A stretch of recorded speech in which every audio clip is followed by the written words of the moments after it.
Average Dude has something to say about... Everybody, welcome back. It has been a long time since I have done a response video, and I found a video that's actually very appropriate for a response type of video. The YouTube user is Cherno Biko, C-H-E-R-N-O-B-I-K-O. Now, there are a couple of YouTube accounts with that name. I don't know what the relevance is with that, if that name actually means something. I'm not familiar with it, but and I don't know whether these two accounts are even linked in any way, shape, or form. But I'm going to be going over a video called Not One More from the newer one because it definitely caught my attention as it pertained to the Cemia Dove Acoff murder and the way that that whole situation played out and how the media treated it. Now, I've already said this. I'm really not the spokesperson for transgender because prior to that whole situation with how unbelievably disrespectful the Cleveland Plain Dealer has continued to be, I never even gave it much thought. And I'm going to just simply throw something out from my own particular past, because I'm not a fan of putting on pretense and pretending to be better than I am. I've never really given transgender situations much, if any, thought. And but I do, when I thought about it, many years ago, probably in the mid-90s, I was watching, I think HBO late one night. There was a movie, I don't remember the name of the movie. I remember that the main character was a woman. She had a brother who was transgender and was basically kicked out of the house by dear old dad. But it really wasn't about the brother and the transgender situation. There were a lot of bad things going on, but the transgender character was actually really nice, really loving. And I remember there was a face-to-face confrontation between sister and her brother, who was transgender, and dad just ripping in to his child, and this transgender individual just being, sitting down on the ground, tears, sobbing, just an absolute mess. Now, the reason why I bring that up is because when I watched that back then, I didn't have any reaction. That doesn't say very much about me, especially back then. But a lot of people like to pretend that they're better than they are. I think one of the greatest things about growing up and growing older is that you get to mature and wisen up, and it gives you the opportunity to reflect and become a better person. But a lot of people are afraid to face the not so flattering things from their past. I'm not that kind of person. But yeah, I didn't have any reaction, and I was supposed to. This whole situation has been quite the culture. I wasn't prepared for it. I wasn't prepared to do episodes on this particular situation, but I think it's worth it. The amount of disrespect says a lot, and I'll tell you what, thinking back on that movie and that scene where that individual is just a sobbing mess as dad rips in and walks away, it makes me wonder, the people out there, if you happen to be watching, those from the gay community, gay, lesbian, bisexual, transgender, really makes me wonder just how many where that situation is an all too familiar reality from the past.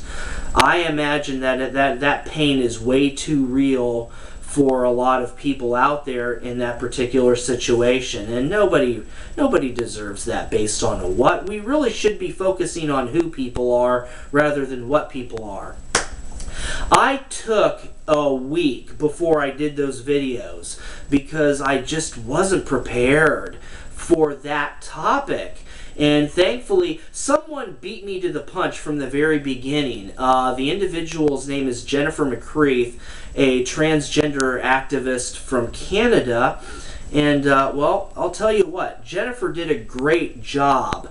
There were plenty of articles blasting the Cleveland Plain Dealer's disrespectful articles, but Jennifer was the very first to do a video on the situation. And not only did she do one video, she ended up doing 2 videos. I was a little bit of a coward, a wussy boy, and I really wanted to get everything in a row before I did my 2 videos, and I'm glad that I did. But you'll see this, the links are down below. In her second one, she's like, this second one is a request from me, because I think it means more coming from someone who's actually in that situation rather than a middle-aged fart of a person who's completely clueless like me.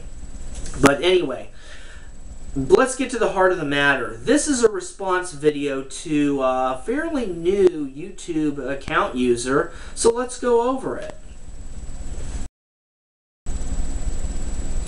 Like I said in the first video that I did on Cemia Dove Acoff's murder and the treatment of that murder story by the plain dealer, I don't personally understand transgender, but I do understand disrespect.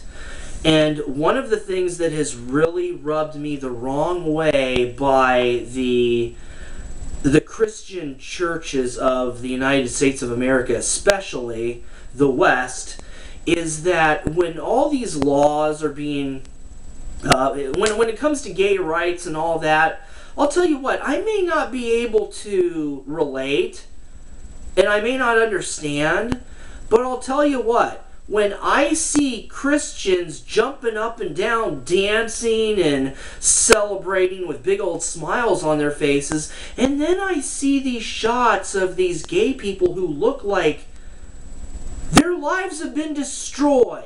You know the look. It's that look that you see on the news when something horrible happens and like loved ones die and there's just a total tragedy, and you see this absolute pain and anguish, and the look, I can best describe it as this: defeat. Not having any power to be able to, just the absolute look of defeat and the pain that goes with it. I'll tell you, and it really pisses me off when I see people celebrating and dancing at the expense of other people suffering in horrible pain. That has always upset me. I may not understand transgender, but I get that, and I always have. So when I talk about this video from Cherno Biko, I may not understand the whole thing, but I am willing to give it a shot. So I don't know whether this individual is willing to accept the response request from YouTube or not. Maybe, maybe not. I think this is worth doing, because this video called Not One More is definitely worth talking about. Okay, this is one of those videos, there's kind of like music in the background, and this individual, I don't even know, this is how stupid I am, I don't know what you call it. It's one of those verbal poems where the person, it's kind of like a coffee shop and orating, I don't know whether it's called verbal poetry or spoken poetry, or I don't know what you call it. That goes to show how much I know about the artistic scene, but it's kind of one of those. First thing I notice is a blue room. I don't know whether that's intentional. That might have just simply been coincidence. But blue, the color blue, as in sadness, that caught my attention immediately. And when this lady walks in, she's wearing a black dress. And I don't know whether they're like stockings or what have you, but they're black too. In other words, nothing but black. Like the clothing that you wear to a funeral, which is appropriate because this is about the death of someone. And I imagine not just Cemia Dove Acoff, but a lot of people. Because, yeah, it reminded me of a funeral. And she walks in quietly, she sits down in a chair close to the camera. And the next thing I notice is that this room is very large, and it's an empty room. There's a phone and a first aid kit, and I think a trash can way in the back. But that's about it. It kind of reminds me of when you walk into an apartment that you're about to rent out for the first time, and it's all empty, and because there's nothing in there, when you talk, there's an echo. But then you move stuff in to your new home and you don't hear the echo because you have stuff around the wall. Kind of like but yeah, when there's nothing in the room, there's an echo. And I don't even know whether that was intentional. I may be reading too much in to this video, but it almost seems to me like that might have been intentional. That this person is used to speaking up to nobody because nobody's listening, nobody's there. But this person is still willing to get up and say, not one more. No more of this horse crap. No more of this mistreatment. No more of the violence. But there's that echo because the room is empty. I may be missing the point entirely, but that's what I get from watching this video. And the description listed is amazing. Quote, "The issue is bigger than the Cleveland Plain Dealer. It is not about a single horrible act of violence. This is about how people treat one another." Wow. Yeah. This is a very, very good video. I would recommend watching it. You may not understand it. I'm not even sure if I understand all the nuances and the artistic expressions that the filmmaker intended, but you know what? It definitely left an impact, and I think it's worth talking about. So, Cherno Biko, this is my response to your video. Very good video. I definitely recommend it. I honestly think that this one should be discussed in classrooms, quite frankly, especially college campuses. So, everybody, you may, like me, you may not understand, but doggone it, it would be nice to be able to just react to who people choose to be rather than what they are. There's a thought. No prejudging. We can wish, right? Take care.